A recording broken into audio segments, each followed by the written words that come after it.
He said there were two of these animals, not one. Two. And they were made of wood, because the Torah prohibited graven images. And their wings were stretched out wide,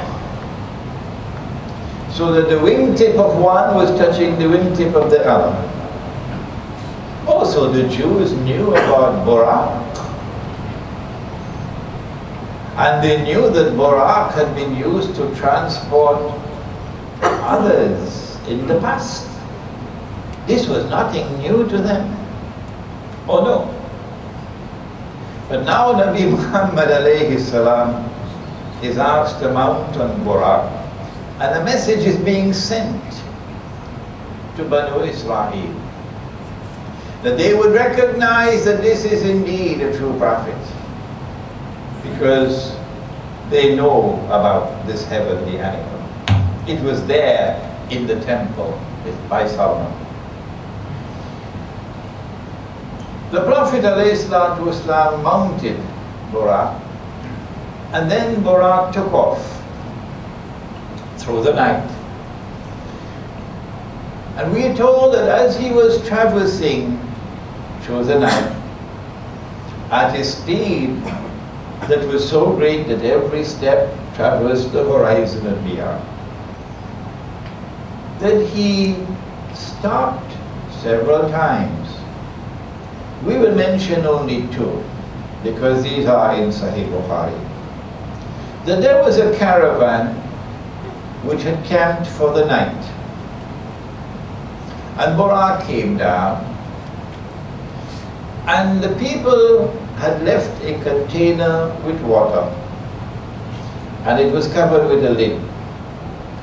And Nabi Muhammad alayhi salatu wasalam got off Borak, removed the lid, drank the water, replaced the lid, and then Borak took off again. And then the second time Borak came down, and another caravan had camped for the night, and a camel had broken loose. And he called out to the people who were sleeping, "Wake up, wake up. Your camel has broken loose." And then Borak took off again. Sometime later, maybe 2-3 weeks, maybe a month, we don't know how long, this was confirmed. When the caravans arrived in Mecca, they confirmed, yes, this happened. That we went to sleep in the night and woke up in the morning and the vessel was empty, yet the cover was on the vessel. And yes, we did hear a voice calling out to us, "Wake up." And yes, a camel had indeed broken loose, and we searched and found the camel, confirming that this is an event which actually took place. Borak then arrived in Jerusalem,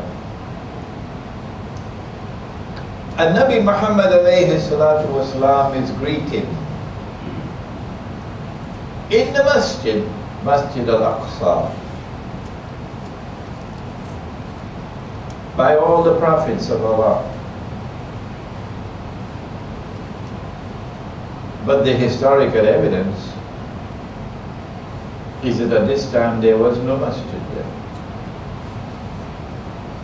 The historical evidence is that the Byzantine Christians who had taken over the city had destroyed everything, and they had consigned it to be a garbage bin, a garbage heap. And when the city was conquered sometime later, Umar radiallahu ta'ala anhu himself participated in the effort of clearing away all the garbage, and then gave instructions that you must wait for 3 rainfalls so that the place can be washed clean before we again make it a place of worship.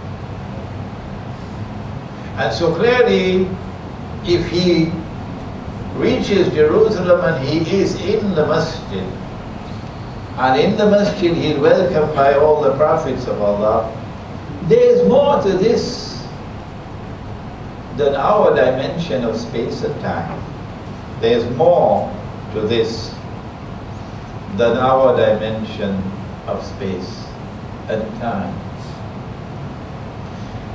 After he has led the salat with all the prophets of Allah present, then he ascends on a heavenly ladder into the, not the heavens, no, into the samawat. Samawat is the plural of sama. And in Surah Al-Baqarah, Allah subhanahu wa ta'ala introduces us to the term. هو الذي خلق لكم ما في الأرض جميعا. He it is who has created for you all that is on the earth. ثم استوى إلى السماء فسواهن سبع سماوات. We don't have Einstein with us here tonight. He then directed his attention to the sky. I don't know what other word to use, to the sky. And he fashioned it into 7 skies. I don't know what better word to use. Actually, it will be 7 worlds of space and time.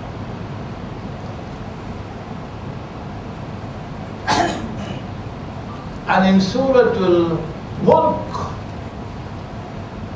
Allah speaks about them and He says, الَّذِي خَلَقَ سَبْعَ سَمَاوَاتٍ طِبَاقًا.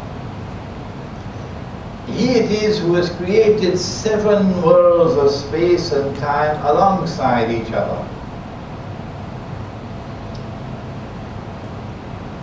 And so Nabi Muhammad ﷺ enters into these different worlds of space and time. In the Quran, this is referred to in its totality as Al-Ghaib, the unseen world. One of the amazing characteristics of the age in which we now live, an age that Ambassador Adlan Rose has experienced very well as an ambassador, is that consciousness of Al-Ghaib and belief in Al-Ghaib as a matter of conviction is drifting away from mankind. And so more and more people are now imprisoned in the consciousness of this being the only world and this being the only life. And so no longer do people have any consciousness of the consequences of conduct in this world for the life which is to come.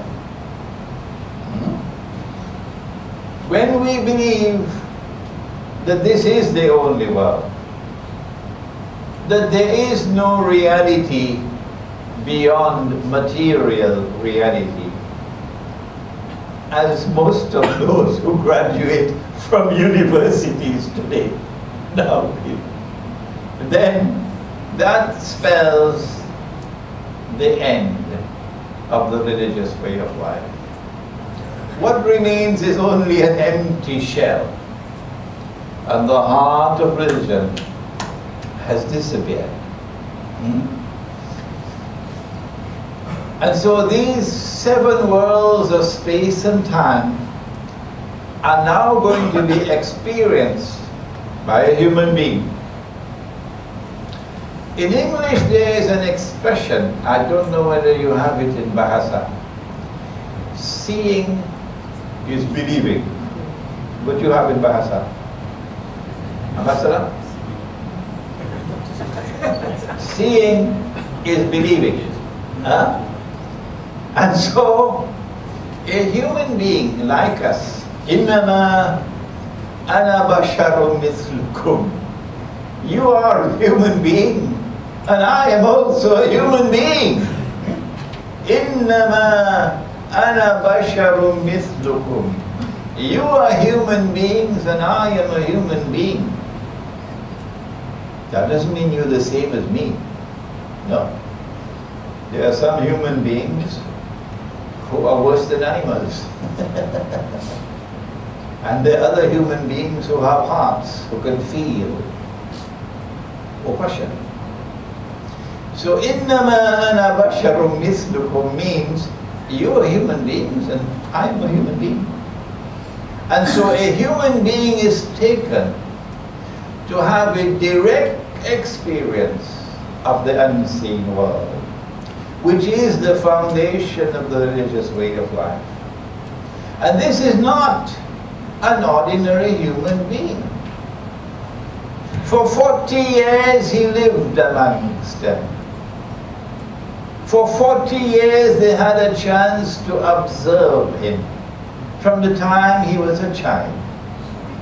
And all of Makkah agreed upon one thing, that this is a truthful man. And so they gave him the title Al-Amin, the truthful one, the trustworthy one. There are other people who, if they say the sun is shining, you have to go outside and look in the sky to see whether the sun is actually shining. They're the same ones who said they killed Osama bin Laden and threw his body in the sea, and then a big fish swallowed him. So this is someone who does not tell lies. Nabi Muhammad alayhi salatu wasalam warned us 1400 years ago about CNN and Al Jazeera and so on. He said, in the last age there will be great liars, so beware. In the last age there will be great liars, so beware.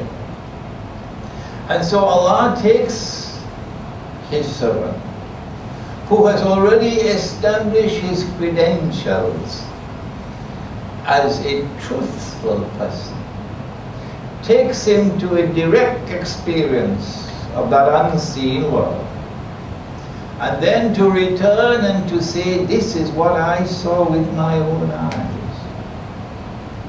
And since seeing is believing, and we believe that he is a truthful person, we believe in what he has said. As he traverses the Samawat, he is greeted by prophets of Allah. But they are dead. They are dead. Oh, we are being taught a lesson now. Don't say that because someone is dead, that is the end of him. Because Ibrahim alayhi salam is dead, but Ibrahim alayhi salam is there in the Samawat. And when he greets Muhammad alayhi salatu wasalam, he does not greet him the way the other prophets greet him. They say, welcome, my brother. But he says, welcome, my son. A dead man, but he's alive in another world. And so we send a message to those who today control power in the world, that this is not the last chapter of the book. There are other chapters to come. In a court where you cannot bribe a judge. There are other chapters to come where absolute justice is assured for everyone.